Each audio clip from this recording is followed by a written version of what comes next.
positive, even in this very complex international situation.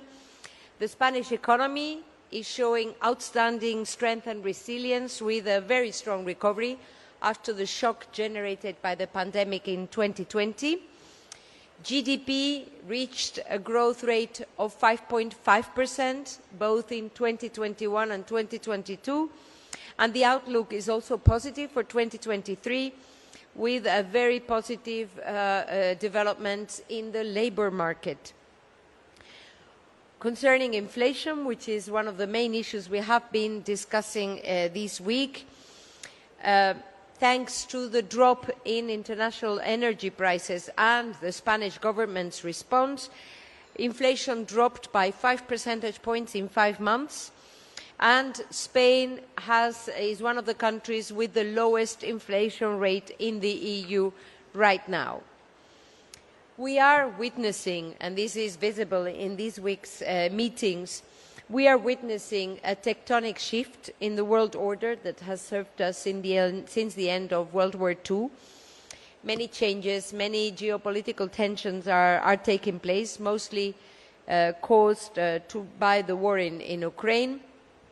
I think one of the main elements of these discussions and one of the main conclusions is that this war is right now the main element of uncertainty and concern at global level, with a long-lasting and a broad impact throughout the world. So the sooner the war ends, the better. That is the main element, so that the world economy can resume the path of strong recovery, strong growth we were on after the pandemic. From the perspective of Spain, we are strongly committed to a united and coordinated response at global level to bring back peace in Ukraine and also to resume this strong growth. We strongly support Ukraine, and we strongly support our multilateral framework and our global safety net, which is more important than ever. Conversations and negotiations are getting more difficult due to geopolitical tensions as the war goes on. But we will continue to have a constructive, cooperative approach representing Spain, and we will also reinforce our cooperation between the IMFC, that, as you know, I am chairing during this year, and the G20 Indian Presidency, to continue to reinforce our multilateral framework that has worked to the benefit of all of us and has ensured financial stability and support for most vulnerable countries during 2022 and 2023. Finally, just a word of strong support also for the priority given by the Indian Presidency to the issue of financial inclusion. We really support the focus on fostering financial inclusion for most vulnerable citizens and SMEs, and India's experience in this regard, which I have been able to follow and witness in the course of this week, both in Bengaluru and also in Mumbai, can be very useful in this regard to ensure that no one is left behind due to technological advancement. So thank you very much to the Indian Presidency and to the Indian population for their warm welcome. The Indian Presidency is proving to be extremely dedicated, professional, and also able to manage this challenging situation. And so thank you very much wholeheartedly, and we look forward to your questions.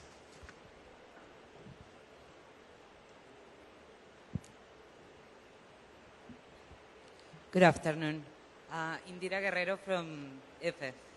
Can you hear me? Yes, now a bit better. Yeah, we would like to know what is the status of the agreement as a group. We understand there are some issues to come together in some terms, and if that's true, I would like to know what terms are causing difference between the group. And also, you were talking about the outcome, the economy outcome, and I would like to know, what is the perspective for Spain for the next few years, and what the outcome is going to be. Well, thank you very much for your questions. Concerning the discussions and the ongoing work towards a communique, as I said, discussions are getting more difficult as the work goes on. I think thanks to the good work of the Indian presidency, we are making progress on the different open issues. And concerning the reference to the war and the need to have, as soon as possible, put an end to this war and bring back peace in Ukraine, the approach of the Spanish government is one where we have to maintain the language that was agreed by our leaders in Bali. This language has to feature in the communique since obviously we cannot reduce the ambition or change the language that had been agreed by our leaders in Bali. And concerning the economic outlook for Spain in 2023, we have witnessed very strong growth in 2021 and 2022. The outlook is positive for 2023, thanks primarily to the very ambitious investment and reform program we launched to respond to the pandemic, which is enabling a strong recovery, also strong job creation, improvement of the quality of jobs, and the modernization of our economy so as to profit from the new green and digital transformation going on throughout the world.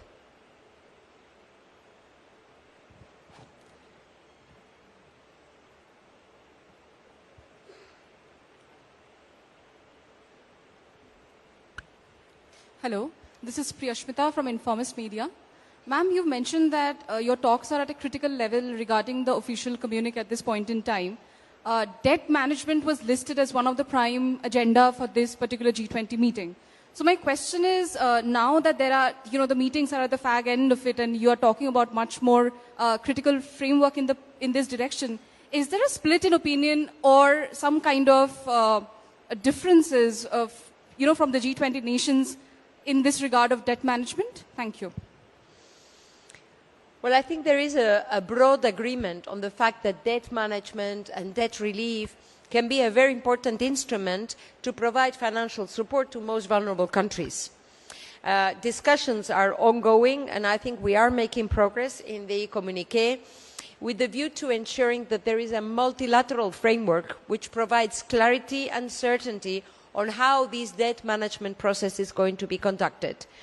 There are different views around the table as to how to approach it, but I think it's fair to say there is a common agreement and a shared agreement on the need to include debt relief as one of the instruments that can provide support to most vulnerable countries.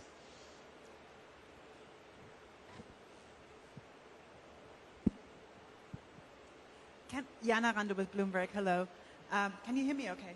Can you speak a bit louder? Yes, Jana Rando with Bloomberg, hello. I have a follow-up on the debt issue, actually.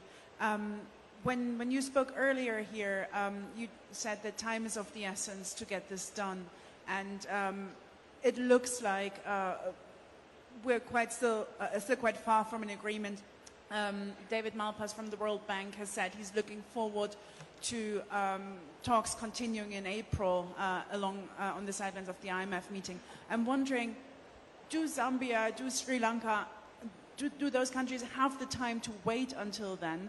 And is there do you see any chance of some sort of an interim solution that can provide some sort of support now until a broader deal is reached? Thank you.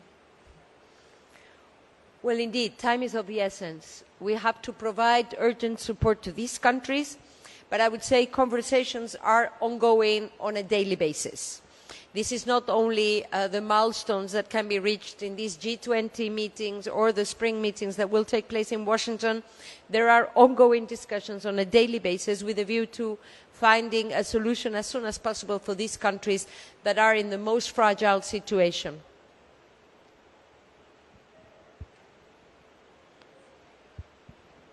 Minister, good afternoon. My name is Arup Rai Chaudhary with Business Standard in New Delhi. Minister, we have heard you and a lot of other leaders speak on various issues like the Russian-Ukrainian war, like debt restructuring, cryptocurrency, international taxation, and others. However, one of the agenda items we have not really heard much about is the reforms, is the long-pending reforms in institutions like World Bank and IMF and other multilateral bodies. So, could you enlighten us on what discussions have been had on that topic in this time around, and where are we on that? Yes, indeed. This is another of the issues that we have touched upon in the course of the week. And the World Bank and the IMF are playing a very important role to reinforce this global safety net, ensuring financial stability and support to most vulnerable countries. And I think it is fair to say they have so far been doing a very good job. And this has been recognized in the course of the meetings. There is also a widespread agreement on the need to have properly funded multilateral institutions that are well coordinated so that we continue to ensure that this objective of financial stability is preserved. I think that this is, from the perspective of Spain, we support the work which is currently being done to optimize the availability of capital and the resources of these institutions. We support the newly created funds, for example, the Sustainability and Resilience Trust Fund, as well as other instruments such as the World Bank managed fund to support and fund health infrastructures in Ukraine. Actually, Spain has been the first country to contribute to the Resilience and Sustainability Fund by the IMF. And this week, together with the World Bank, I signed the Spanish contribution to the Health Infrastructures in Ukraine Fund. So I think that they are being creative in generating new instruments that can respond to the international needs. But in the course of 2023, we are certainly going to be discussing this in Washington in the spring and in Marrakesh in the autumn, with a view to reinforcing these multilateral institutions, ensuring that they continue to be properly funded and that we have the appropriate instruments to play the role that they are supposed to play, ensuring financial stability. Hi, Siddharth Upasni from Money Control. Mr. Calvino, just wanted some clarification on the communique. You said that discussions are getting more and more difficult, but you also said that the progress is being made. So I just wanted to understand what sort of progress are we talking about, especially when it comes to the language surrounding the war in Russia, the war between Russia and Ukraine. Thank you. I think the two phrases capture very well, I think, the situation in these days. Discussions have been getting more difficult than in previous meetings because as the war goes on, some of the positions are maybe being less constructive on some of these issues, and at the same time we are able to make progress. I think this is a fair description of the negotiations as they stand right now. And I have confidence that the Indian presidency is going to continue to do an excellent job and will be able to go to the maximum in terms of the consensus building efforts to try to have a communique. I cannot confirm right now what the outcome is going to be as the work is still ongoing, but we have been able to make progress on many of the open issues, and the key issue regarding language on the war, I was sharing with you the position of Spain, which is very much aligned with the G7 position that we cannot go back on the language that was agreed by our leaders in Bali. And this has to feature in the communique, since the war is right now the single most important factor bringing uncertainty and fragility to the world economy. Are we done? Oh, no, there's another. Hello, can you hear me? This is from the Japanese newspaper called the Asahi Shimbun. Let me clarify our colleagues' questions. So you said some countries are maybe opposing the language war against Ukraine. So which country is opposing the language against the G7's suggestion about to make the consensus? I don't think it would be appropriate to disclose here. I mean, you can, I think, imagine, what the discussion is going around and what the positions are of the different countries. That's why I've been very careful to just share with you the Spanish position on these different issues. Okay. Thank you very much.